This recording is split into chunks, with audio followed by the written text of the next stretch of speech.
Ask any group of people what organization is most responsible for revolutionary advances in space technology, and there is little doubt their answer would be NASA.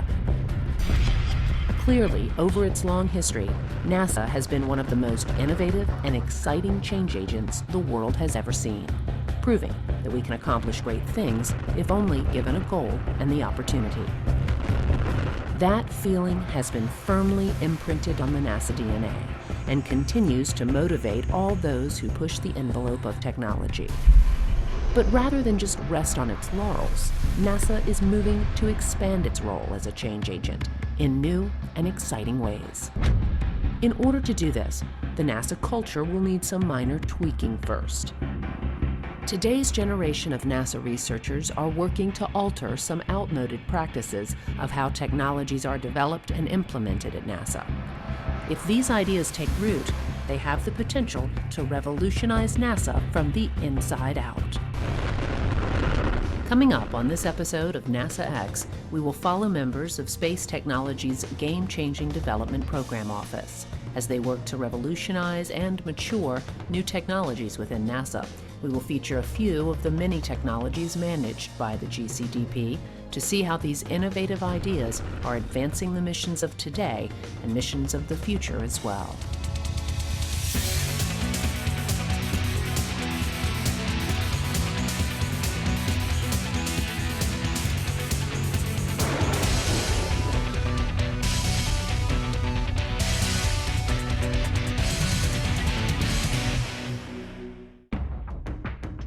NASA has a long and storied past.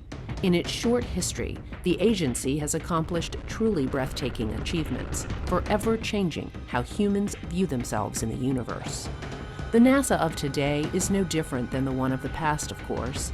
It is still the world leader in space technology and is still accomplishing truly unbelievable feats. But many in the NASA community have seen the pace of technological breakthroughs slow in recent years. That was not always the case. In NASA's early years, it seemed like many of its projects were stuck in fast forward, none more so than the Apollo program. President Kennedy made his famous Man on the Moon speech at Rice University in 1962, and by July of 1969, Neil Armstrong was stepping out of the lander onto the surface of the moon. One reason we got there so quickly was because NASA made the decision early on to let the engineers lead the charge toward the moon, rather than the norm, which was to have a more bureaucratic structure. That is not to say there was not structure. There was just an understanding that more risk must be taken in order to complete the mission in the given timeline. But as the Apollo program retired and the shuttle came online, a shift began. The culture within NASA became much more risk-averse and, rightly, more focused on safety and successful missions. But with this new posture, less focus went into the development of transformative technologies. This mindset permeated throughout NASA, and eventually, in the words of one NASA official, NASA became more evolutionary and less revolutionary. NASA never stopped innovating, but researchers developing new technologies often found substantial hurdles in their way. To better understand this, let's look at what NASA calls TRLs, or Technology Readiness Levels. The 9 TRLs measure the maturity of evolving technologies and order them from 1, which is the lowest, to 9, which is a technology that is fully developed. An example from history of how the TRL system works can be seen in the late 1950s, when the famed NASA engineer Max Faget came up with an idea for the Mercury spacecraft. Dr. Faget was sitting in the cafeteria at NASA Langley drawing on a napkin when he came up with the idea for the basic shape of the Mercury capsule. He fleshed out the details with his team, and soon they had the beginnings of the craft, which put them at Technology Readiness Level 1 for the Mercury project. He and his team then began moving through the other levels, testing and building models, and after a few years arrived at TRL 9, which culminated with the first manned flight of the vehicle on May 5, 1961.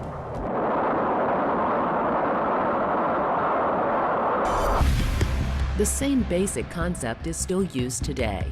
Researchers come up with concepts and ideas and hope to move them through the early TRL stages all the way to full maturity.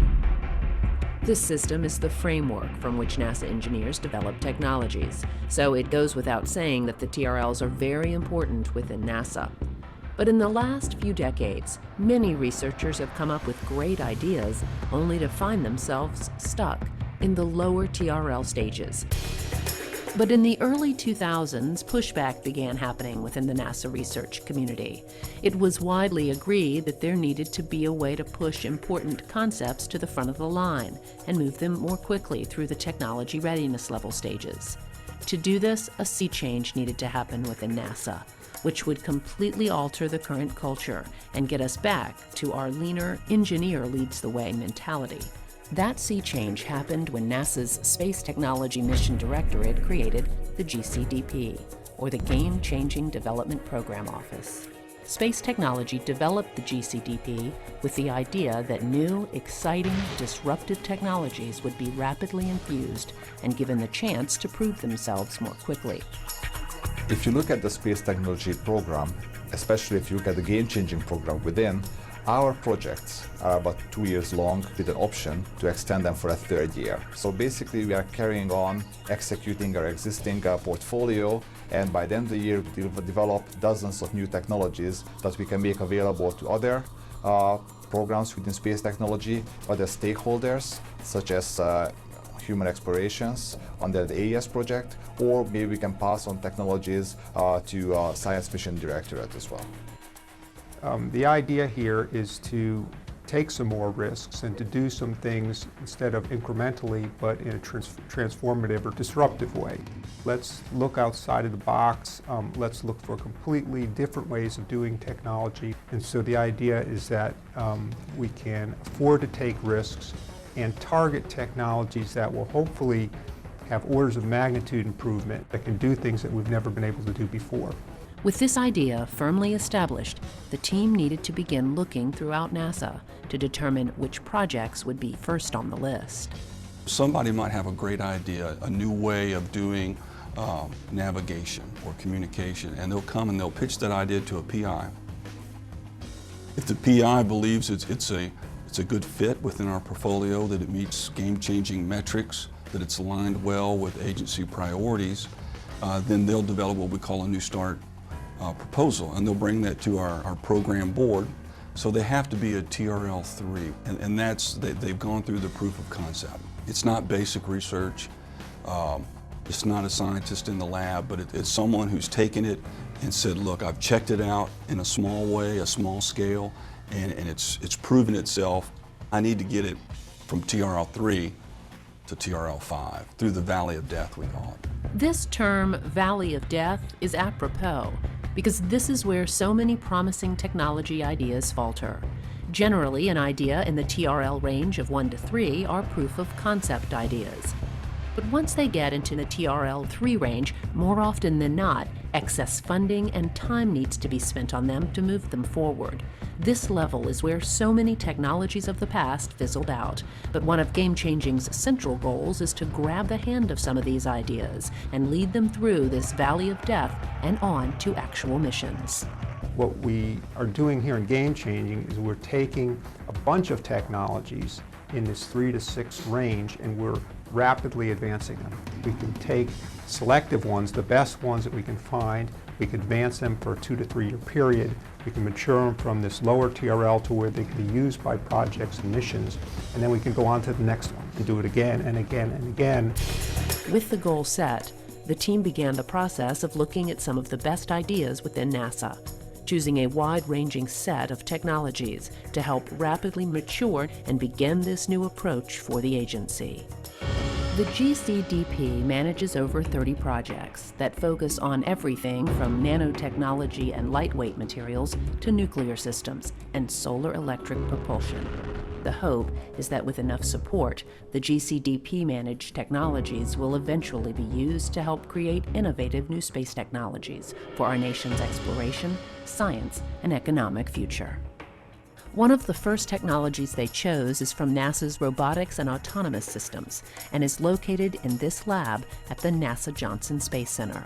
Here, a small team of highly motivated young robotics engineers are working on an idea that has the potential to help astronauts on long-duration missions and may end up changing the lives of millions as well.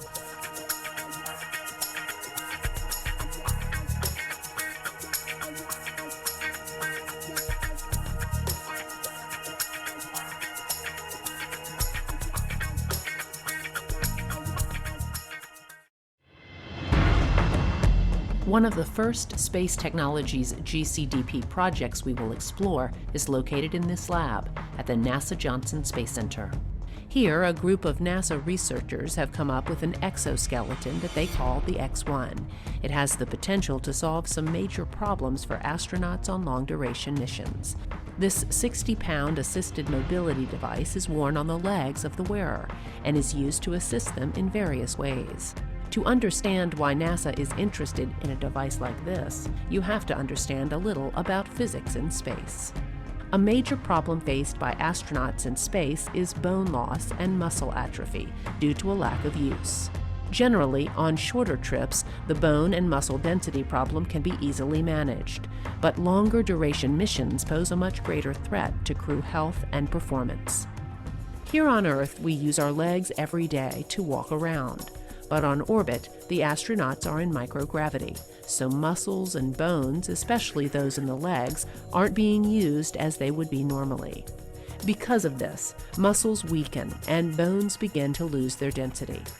As a result, some astronauts come back to Earth with up to 30% less bone structure in their legs and with significantly weakened muscles. To combat this, NASA doctors prescribe a strict regimen of exercise on orbit, but there is only so much that can be done. Generally, there is a treadmill and other bulky devices used to keep in shape, but these only provide limited success. The X-1 may be able to change that. I guess one of the biggest things for NASA and their astronauts is keeping their astronauts safe and keeping them fit and keeping them in good shape. We're looking at in the next few years, we're going to start sending astronauts to the space station for year-long missions instead of just 6 months, right? And so how do we keep them fit? How do we look at muscle density loss and bone density loss and muscle atrophy and things like that? If we look at a device like this, look how much, you can see how much smaller and compact it is. And this is really going to hopefully pave the way towards smaller technologies for countermeasures that we can use when we're in a smaller capsule and we want to go back to the moon and L2 and Mars. So the goal on space station, we're looking at two different things right now. We're looking at it for dynamometry applications, which is basically measuring muscle strength. And so we've been working with the Human Health and Performance Group and saying, wouldn't it be great if we had a device on space station that we could use to measure muscle strength while they're up there? Because they don't do that right now. So now what we're looking at this to do is say, you go use ARED, you go use a treadmill or the stationary bike, and then maybe once a month or once every 2 weeks, you use the X-1 as a dynamometry application so we can measure your muscle strength. And we can really start to close the loop with the physicians on the ground and the prescriptions of exercise that they're giving the astronauts to see how effective they are. At its core, it's a mobility assistance device, so you can imagine that when we go to Mars, no matter how much you exercise along the way, you're going to be very tired when you get there. And so now, maybe we can use this not only for exercise, but you can use it for mobility assistance when you get there, because you're going to be weak. All of your joints that are actuated, you can use them to resist you, or you can use them to assist you. NASA is very interested in the X-1 for use in space, and this same device could also be a game changer for anyone who needs rehabilitation, like stroke victims. X-1 could be even more life-changing for paraplegics. Early on in its development, the team partnered with the Florida Institute for Human and Machine Cognition. This group has been working on a mobility device that could serve as the legs for wheelchair-bound patients. At that time, they had their own exoskeleton that they had developed called Mina V0, and they were really focused on mobility assistance, helping persons with paraplegia get up out of the wheelchair, walking again. And at that same time, we had, Robonaut, which we had just flown to space station. We worked on all this hardware. We developed all the actuators and all the mechanical and electrical assemblies for that. We developed all the safety systems in order to be able to send it to space station. And so we said, well, why don't we come together? We take that knowledge that we have about building these structures, and we'll take the knowledge that you guys have with assisted mobility and your high-level software, and we'll come together and build X1. And so X1 is really about improving life for people here on Earth and in space. The X1 has the potential to change the lives of anyone suffering from limited mobility. When asked, many paraplegics say just being able to stand, reach the top of a shelf, or have a conversation with another person at eye level can improve their quality of life significantly. Much work is going into the X1 to make it accessible to as many people as possible. It is relatively lightweight and has been designed in a way where it can be adjusted to fit many different body types. And for persons who have lost their ability to walk, there's also a pre-recorded walking gait that can be adjusted to help them learn to walk again. In this iteration of the X1, paraplegics must still use crutches to help them balance and walk. But the hope is that the technology will develop to where the device can be utilized without crutches. You know, my mom has multiple sclerosis, and she is 80% kind of confined. And for a device like this to help her, that's something that she looks at saying, I wish I could have that. But in 10 years from now, people won't be saying that. I think people will be saying, oh, let me go get that out of my closet because I'm ready to go out and walk around. Sometimes technologies develop slowly and incrementally, and sometimes things happen all at once. It's a term, the tipping point. I think with this type of technology, we've actually found a tipping point where the actuation technology is there, the computation technology, the applications for spaceflight, and the willingness and people's interest in this type of technology. And all these things converging at once, I think that's what makes something, that's how the game has changed. All these technologies happen at the same time, and people are grasping that opportunity to really to make a difference. So it's not only changing the lives of astronauts, improving their health, but it's also improving lives here on Earth. We feel that it's not just game-changing, it's actually life-changing.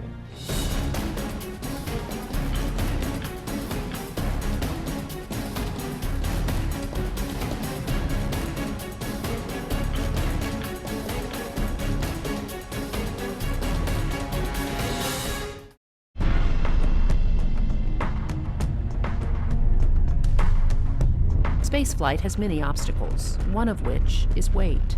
Any mission off this planet has a weight restriction. NASA has estimated roughly $10,000 per pound to get something into orbit, so weight reduction is a huge factor. If manufacturing costs could be brought down as well, millions of dollars could be saved on each launch. The challenge of creating low weight and less costly launch components is very attractive. The Game-Changing Office is taking this challenge very seriously and has created a composite cryotank to offset additional weight and possibly save money. Current propellant tanks are made from metals like aluminum. As the name suggests, the composite cryotank is being made from a strong, lightweight composite material that have a huge upside when talking about saving weight and money. We start out the project looking at 30% weight savings over traditional state-of-the-art aluminum or aluminum lithium tanks. And we did a phase 1 activity with 4 contractors before we down selected the Boeing for phase 2. And out of that studies that we had, we were getting anywhere from like 35 to 40% weight savings. Every pound that you save in mass on a launch vehicle, you get that savings in payload. And it's depending on whether you're at the core stage or an upper stage, that ratios vary. But you do get significant savings. So you get more performance, you get more capability, or you get increased payload. The process of building the cryotank is not only cost-effective, the weight reductions could ultimately save millions during a mission. Current composite materials are cured in large ovens called autoclaves. This process can be very expensive, but NASA's composite cryotank is being developed out of autoclave, making it much less expensive. Saving the out of autoclave or the autoclave expense, meaning that normally you have this huge tank and it's a composite and it's got all these materials that are in it and you have to cure it in a huge oven. you got to maintain the oven, you got to buy the oven, you got to procure the oven. So if you can find a way to manufacture with the same technical integrity as a tank that's gone through the autoclave, outside the autoclave, you can cut development costs significantly. 30%, I think, is the number that they're saying. And not only development costs, but recurring costs. You make these tanks, it doesn't have to go into an oven. The way it works is a fiber placement head on a robot is programmed to lay down the material exactly where it is needed. This new process reduces costs, time, and most importantly, produces a better product. Because all of this technology is relatively new, the NASA team is using a process called the building block approach. First, they test small coupons or pieces of the material to make sure that it can measure up to expectations. It is then made into larger pieces and tested again. The project is currently at the point where a scale model 2.4 meter tank is being tested, with the eventual goal to build a full-scale tank to fit on a launch vehicle. The current 2.4 meter section is located here in this silo in the west test area at the Marshall Space Flight Center, under the shadow of test stands for the Apollo engines. Engineers have placed a foam coating over the tank and will then test it in a way that would be expected on a launch vehicle. We put the tank through the exact conditions that it would see in the launch vehicle. So we fill it with the cryogenic material, in this case it's liquid hydrogen, and then in the case of a launch vehicle, we may have to empty that. So we would fill and drain, pressurize, unpressurize, all to determine how the tank reacts to those conditions and loads. With this test completed, engineers can look for problem areas, fix them, and then move on to building the larger tanks.